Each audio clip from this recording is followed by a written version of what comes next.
क्या परम ज्ञान की प्राप्ति के लिए जितने भी नियम और क्रियाएं बताई गई हैं, ये सभी अनिवार्य हैं? जैसे अगर किसी साधक को गहरी प्यास होती है तो वह संन्यास की ओर चला जाता है, वह अपने गृहस्थ जीवन का त्याग करता है। या कुछ साधक बैठे बैठे मौन हो जाते हैं, फिर उन्हें संसार की बातों में कोई रस नहीं आता।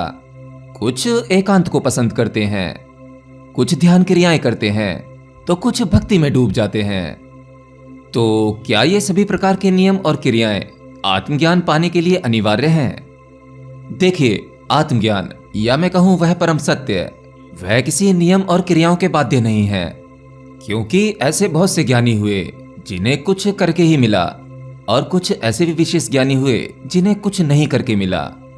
अब एक व्यक्ति जो आध्यात्मिक मार्ग पर चल रहा है, उसके सामने बहुत से मार्ग होते हैं, लेकिन उसके लिए सबसे बड़ी दुविधा ये होती है कि सही मार्ग उसके लिए कौन सा है। ऐसे में वह सभी मार्गों की जानकारियां इकट्ठा करता है, उनका उपयोग करके देखता है। कई बार उसे अपना मार्ग दिख जाता है। हालांकि उस परम सत्य को जानने के लिए जितनी भी क्रियाएं हैं या जितने भी मार्ग हैं, कुछ ऐसे नियम भी हैं जिन्हें सख्ती से मानने को कहा जाता है। हाँ, ऐसे बहुत से हठ योग हैं, जिसमें कि एक अष्टांग योग भी है। तो उस परमात्मा की प्राप्ति के लिए या सत्य की प्राप्ति के लिए या कहूं आत्मज्ञान की प्राप्ति के लिए ये सभी मार्ग अनिवार्य नहीं हैं। फिर इनकी हमें क्या आवश्यकता है? देखिए, आध्यात्म में जितने भी मार्ग बताए गए हैं या जितनी भी क्रियाएं हैं, ये सभी बहुत उपयोगी हैं। इनका केवल आपको उपयोग करना चाहिए, ना कि किसी क्रिया को बंधन बना लेना चाहिए। जैसे एक फाइटर, जब एक फाइटर फाइट करना सीखता है तो शुरुआत में उसे कुछ बेसिक प्रैक्टिस कराई जाती है।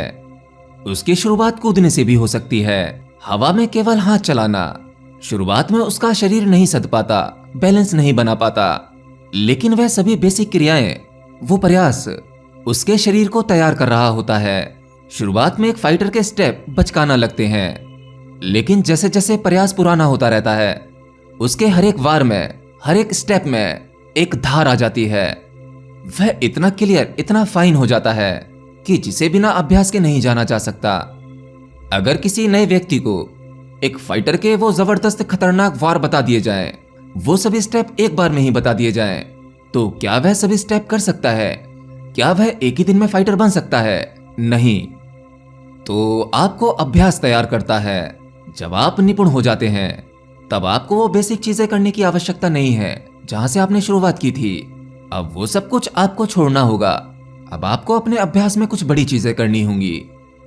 ठीक इसी प्रकार से आध्यात्म के वो सभी मार्ग होते हैं जिन पर चलना अनिवार्य है, उपयोगी है। उन सभी रास्तों पर चलकर ही जान पाओगे कि रास्ते में कुछ भी नहीं था। और ये अनुभव आपको स्वयं लेना होगा, किसी के द्वारा बताने से आपको इससे कोई लाभ नहीं होगा। इसी प्रकार से एकांत की साधना और मौन की साधना है। अगर आप मौन का संकल्प लेते हैं, शुरुआत में वो कुछ ही घंटों का हो सकता है, लेकिन आपको यह जानना चाहिए कि आपने जो मौन का संकल्प लिया है, क्या आप सच में मौन हैं, या फिर आप केवल अपनी बाहरी आवाजों पर नियंत्रण करने का प्रयास कर रहे हैं। जब आप अपने मुख से शब्दों का इस्तेमाल नहीं करते, मौन रहते हैं, तब आपका मन आपके शब्दों को इस्तेमाल करने लगता है, नए नए विचार उत्पन्न करने लगता है। अपनी जुबान से तो आप केवल शब्दों का इस्तेमाल करते हैं, लेकिन जब आपका मन बोलना शुरू करता है तो वह साथ में तस्वीरें भी दिखाता है। असल में इसे मौन होना नहीं कहते। मौन होने के लिए भी आपको प्रयास करना होगा। बिना प्रयास के आप एकदम से मौन नहीं हो सकते।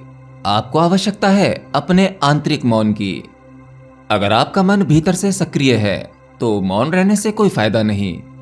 अगर आप अपने मन को भीतर से स्थिर कर सकते हैं तो आपको बात करने की व्याकुलता नहीं होगी। लेकिन अगर वहीं आपका मन आपके भीतर से बाहरी वस्तुओं की ओर भागता है तो आपके शब्दों में भी स्थिरता नहीं होगी, क्योंकि जिसका मन स्थिर नहीं है उसकी वाणी भी स्थिर नहीं होगी। आमतौर पर आप सभी लोग अपने भीतर की कीमती ऊर्जा का इस्तेमाल करके शब्दों के माध्यम से उसे बर्बाद कर रहे हैं। आप सुबह से शाम तक कितने शब्द बोलते हैं, कितनी ऊर्जा का इस्तेमाल करते हैं। असल में जहां पर आपको जरूरत नहीं होती आप वहां भी बोलते हैं। जिन बातों का कोई अर्थ नहीं होता आप वह भी बोलते हैं। इसीलिए आपके शब्दों की गुणवत्ता खोती चली जा रही है। आपके शब्दों में वो धार नहीं है जो सीधे किसी के दिलो दिमाग में उतर जाए। लेकिन जब कोई साधक शांत हो जाता है, मौन हो जाता है, अपने मन को स्थिर कर लेता है, और ये इतना मुश्किल भी नहीं है, प्रयास करते करते ये एक दिन सध जाता है, तब वह अपने भीतर की उस कीमती ऊर्जा का इस्तेमाल केवल जरूरत पड़ने पर ही करता है।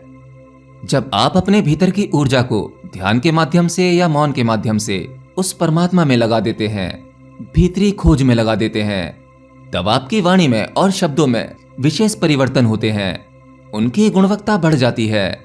तब आप अपने द्वारा एक साधारण बात को भी अलग ही अंदाज में कह सकते हैं, जो सुनने वाले के सीधे दिलो दिमाग में जाती है। इसीलिए एक ज्ञानी पुरुष या सद्गुरु, उनके शब्दों में एक अट्रैक्शन आ जाता है, एक विशेष प्रकार का ठहराव जो साधारण वक्ता में नहीं होता। इसी प्रकार से लोगों ने एकांतवास का अर्थ भी गलत निकाला है। आप एकांत में रहने के लिए लोगों को अवॉइड करते हैं, उनसे दूरी बना लेते हैं, जिसका असर आपके जीवन पर कई बार अच्छा नहीं पड़ता। असल में एकांत तो मनुष्य के भीतर है, उसके मन में है। अगर आप भौतिक संसार में रहते हुए, सभी कार्य करते हुए अपने मन की पूर्ण शांत अवस्था में रह सकते हो, तो समझो आप एकांत में हो। अगर आपके किसी प्रियजन की या किसी भी व्यक्ति की बात आपको कुछ ठेस पहुंचाती है, या आपको उत्तेजित करती है, या आपको खुशी देती है, तब आपका मन उसमें रस लेता है, कई बार दुखी होता है, यानी वहां आपका मन शांत नहीं है। जब आप अपने आसपास सभी चीजों को होता हुआ देखते हो, सभी बातों को सुनते हो, और ये सब कुछ करते हुए आप अपने भीतर से, अपने मन से अगर आप स्थिर हैं, तो आप एकांत में हैं। एकांत का अर्थ बाहरी रूप से भागना नहीं है, कहीं छुपना नहीं है। एकांत तो भौतिक संसार में रहते हुए, उस भीड़ में रहते हुए आपके भीतर से होना चाहिए।